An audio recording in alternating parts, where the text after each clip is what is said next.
La mise à nu sur le mouvement raélien et leur religion de la création de l'humanité par des entités sans âme, Buffalo, NY, le groupe se rassemble en silence autour des portes menant à la salle de bal. Tous les regards se tournent vers le sol.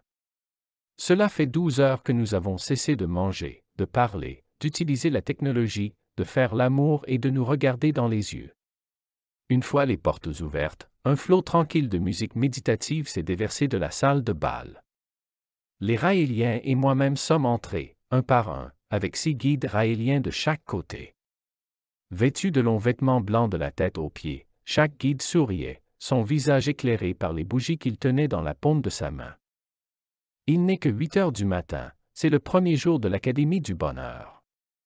Le dessin intelligent pour les athées, quelques mois avant de monter dans le bus de 9 heures qui mène au séminaire annuel nord-américain des Raéliens à Buffalo, je suis tombé sur une publication en ligne intitulée « Intelligent Design for Athéistes. Les extraterrestres ont créé toute la vie sur Terre », une conférence gratuite à Jersey City, NJ, après quelques visites à Jersey City pour rencontrer un organisateur raélien local nommé Wari. Celui-ci a commencé à révéler la philosophie qui sous-tend cette religion ovni qui aime la science.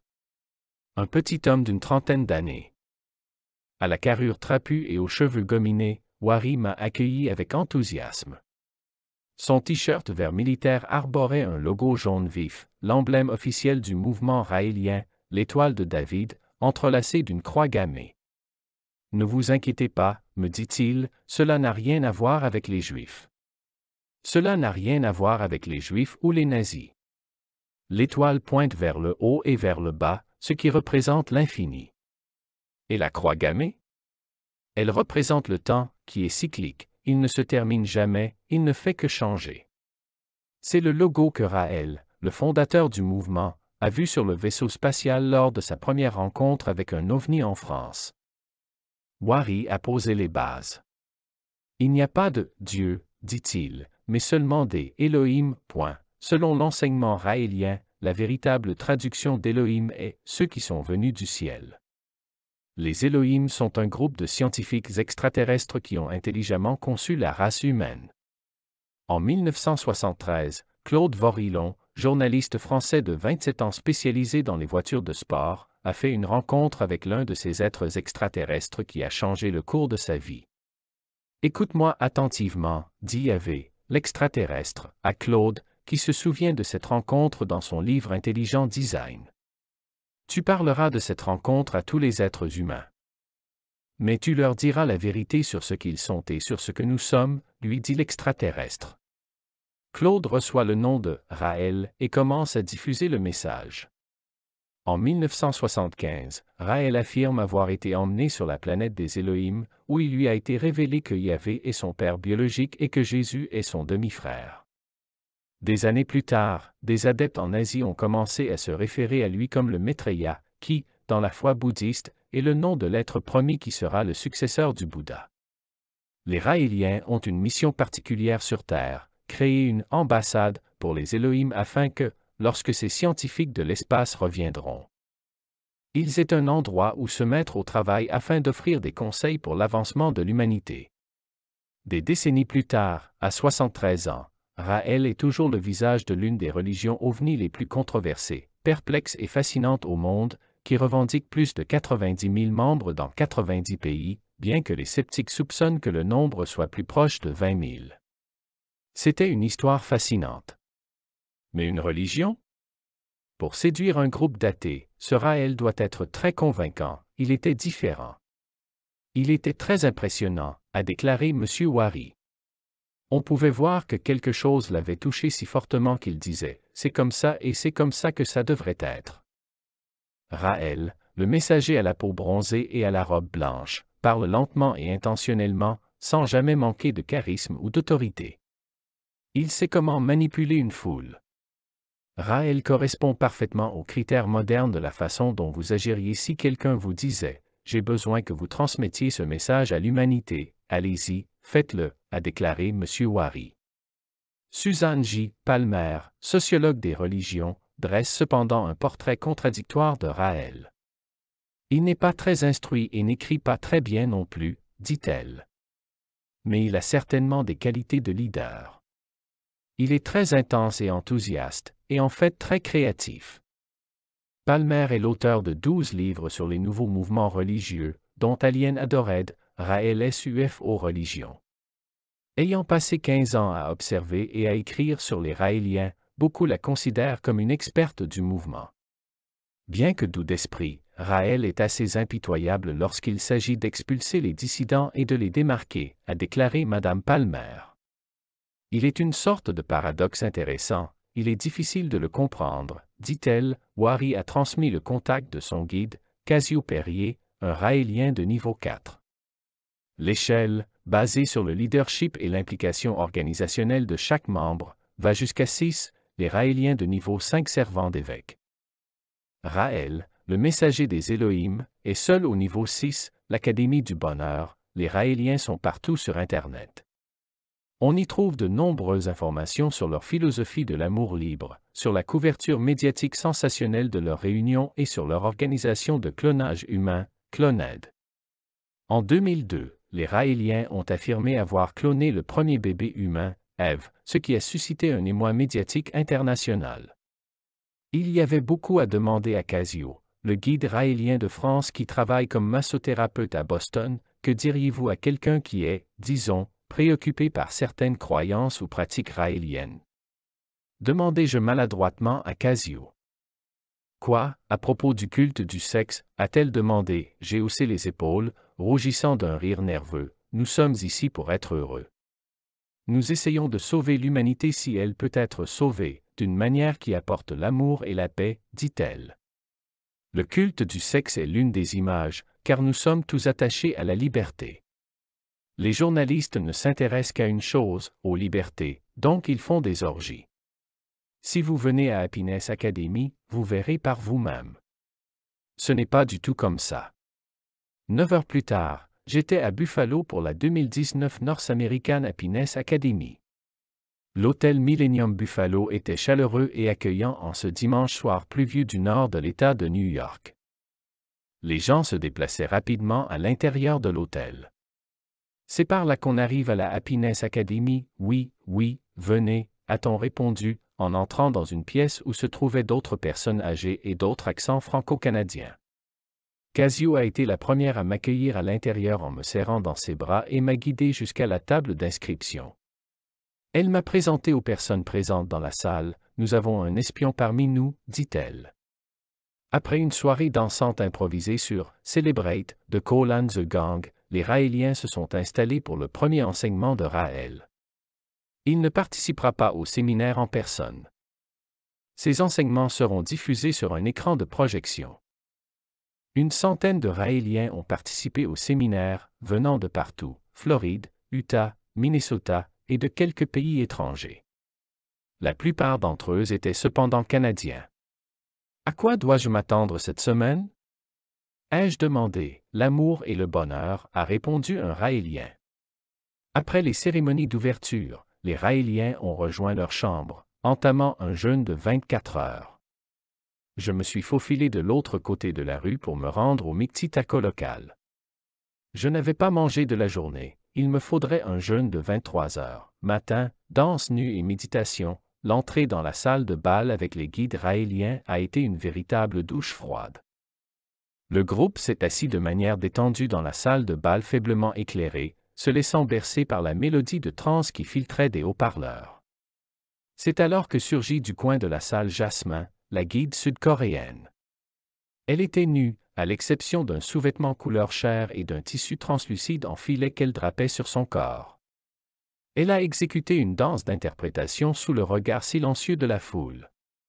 Plus tard, j'ai demandé à Suzanne J. Palmer s'il s'agissait d'une matinée ordinaire avec les Raéliens. Elle a répondu, vraiment, après avoir entendu parler du scénario de la danse nue. Non, je n'ai jamais rien vu de tel. Mais je le crois. Jasmin a admis plus tard que la routine était une entreprise inhabituelle pour elle. C'est la première fois que je fais quelque chose de ce genre, a-t-elle déclaré. J'étais très nerveuse, bien que le groupe semble ne pas avoir les qualifications d'une secte sexuelle, la nudité n'est pas une nouveauté dans le mouvement raélien. Raël est même à l'origine de la manifestation annuelle Go Topless, une manifestation de rue qui a lieu dans plusieurs villes du pays aux alentours du 26 août, journée de l'égalité des femmes. Casio-Perrier, le guide de Boston, est l'organisateur et le chef de file de la parade Go Topless de New York. Tant que les hommes peuvent se montrer seins nus, les femmes devraient avoir le même droit constitutionnel où les hommes devraient être obligés de porter quelque chose qui cache leur poitrine, a déclaré M. Raël. L'activité suivante était une série de méditations sonores menées par Thomas Kaenzig, un évêque raélien de Suisse avec une queue de cheval et des favoris pointus, ressemblant à un personnage de Star Trek. Il est le guide national du mouvement raélien américain. Les méditations sont très paisibles. Il s'agit de s'asseoir avec une bonne posture, de se détendre et de ressentir les vibrations sonores qui traversent le corps. Grâce à ces sons, nous pouvons en fait masturber le cerveau, explique Thomas. Ce qui libère de très nombreuses substances chimiques et nous procure un sentiment de bien-être. Les Raéliens ont une façon bien particulière d'expliquer les choses, en buvant beaucoup d'eau, a expliqué l'évêque raélien Nicole Bertrand. Nous pourrions pisser notre haine, ne laissant place qu'à l'amour et la paix. Thomas a ensuite demandé à tous les nouveaux venus à l'Académie du Bonheur de se présenter devant l'ensemble du séminaire. J'ai alors expliqué que j'étais journaliste à Religion Unplugged et que j'étais très heureux d'être ici. Il y avait un autre non-raélien à l'Académie du Bonheur, Esteban González, un individu décontracté et prudent qui s'est présenté comme un ingénieur chimiste de 24 ans du New Jersey. Esteban n'avait pas l'air très intéressé, il ne participait pas aux méditations ambulantes, au cours desquelles les Raéliens se balançaient lentement d'un côté à l'autre en murmurant « Je suis l'amour, je suis la paix ». Alors, qu'est-ce que tu penses de tout ça? J'ai chuchoté à Esteban, en m'approchant de lui alors qu'il était assis au dernier rang de l'auditoire. C'est assez différent, a-t-il répondu, il serait intéressant de savoir comment il s'est retrouvé ici, mais il était en de réentendre les messages d'un Raël virtuel. J'ai fait signe à Esteban que nous discuterions plus tard. Les enseignements de Raël provenaient de l'Asia Happiness Academy qui s'est tenue l'année dernière à Okinawa, au Japon. Si l'on pouvait résumer ces enseignements en un seul mot, ce serait « illusion ». Le Maitreya a expliqué que tout est illusion, la religion, la nationalité, la couleur, le sexe, tout est illusion. Même la démocratie est une illusion, car elle ne change rien. L'éducation est également une illusion, a déclaré Raël. Il a fait état de quelques statistiques douteuses. Selon lui, 80% des milliardaires ne sont jamais allés à l'université et 80% des sans-abri sont titulaires d'un diplôme universitaire. Mais des études bien connues ne semblent pas aller dans le sens des conclusions de M. Raël, 84% des milliardaires sont titulaires d'un diplôme universitaire. Selon l'étude de Forbes de 2017, soirée, rupture du jeûne, après un long après-midi de silence individuel et de contemplation, les Raéliens se sont retrouvés devant la même porte menant à la salle de bal. Cette fois, tout le monde s'est mis sur son 31 et est prêt à faire la fête. Mais le jeûne n'est pas tout à fait terminé. Lorsque les portes de la salle de bal s'ouvrirent, Casio m'emmena par la main jusqu'à une table où je m'assis parmi 8 Raéliens. Chaque assiette contenait une pomme, et Thomas a dirigé le séminaire dans une dernière méditation avant le repas. C'est un moment très privilégié, a-t-il déclaré, avec sa douce cadence suisse. Surtout avec la stimulation constante de pouvoir se couper du monde pendant 24 heures. Nous étions prêts à rompre le jeûne ensemble, mais pas si vite, un sens à la fois, a-t-il dit, prenez la pomme dans votre assiette, dit Thomas, ne la mangez pas tout de suite, mais regardez-la d'abord. Fermez les yeux et approchez la pomme de votre nez. Ne la mordez pas, sentez-la. Comme si c'était la première fois que tu sentais une pomme, la pomme sentait effectivement très bon, un arôme intense de joli ranché à la pomme verte. Vous savez, comme une pomme. Nous allons connecter le sens suivant, le goût. Très lentement, portez la pomme à votre bouche, dit-il. Mais ne mordez pas la pomme. Utilisez votre langue et léchez-la très doucement. Sentez le dessin de cette pomme. Et lorsque vous léchez la pomme, vous sentez la salive arriver. Prenez votre temps, comme lorsque vous faites l'amour, faites-le lentement. Appréciez chaque instant. Thomas nous a demandé de garder les yeux fermés, et peut-être pour une bonne raison. Regarder des gens s'embrasser avec une pomme n'est pas quelque chose que l'on oublie. Maintenant, très lentement, vous pouvez prendre la première bouchée de cette pomme, a-t-il dit. Le craquement des pommes rompt le silence de la pièce. Vous n'allez pas avaler, dit-il. Ne l'avalez pas maintenant, laissez-la flotter. Savoure-la comme si c'était la première fois que tu mangeais une pomme. Ensuite, vous la mâchez très lentement et le jus sort. Et vous l'appréciez. Une fois le jeûne rompu, les Raéliens ont commencé à reprendre contact les uns avec les autres. Nous nous tenions la main, frottions nos doigts le long des mains de nos voisins, revigorant ainsi notre sens du toucher. Enfin, il était temps de manger. Un sauté végétalien, du houmous et un plateau de légumes étaient au menu ce soir au restaurant de Raël. Casio, qui était assise à côté de moi, ne mangeait pas. Je continue le jeûne, dit-elle. Combien de temps vas-tu tenir? Je vais essayer, peut-être 3 jours. J'en ai besoin, a-t-elle dit, j'étais impressionné. Les raisons de devenir raélien. Les Raéliens ont été très francs dans leur conversation au cours du dîner. Plusieurs d'entre eux ont expliqué comment ils ont découvert le mouvement, et beaucoup ont révélé qu'il était autrefois catholique. Jasmine, la guide sud-coréenne, a déclaré qu'elle avait abandonné le catholicisme en raison des enseignements de l'Église sur la sexualité. Dans Alien Adored, Suzanne J. Palmer a découvert que de nombreux guides qu'elle a interrogés ont déclaré avoir été initialement attirés par la philosophie de Raël parce qu'elle comblait le fossé entre la foi catholique de l'autre monde qu'ils avaient connu dans leur enfance et la vision pragmatique et scientifique du monde à laquelle ils adhéraient en tant qu'adultes.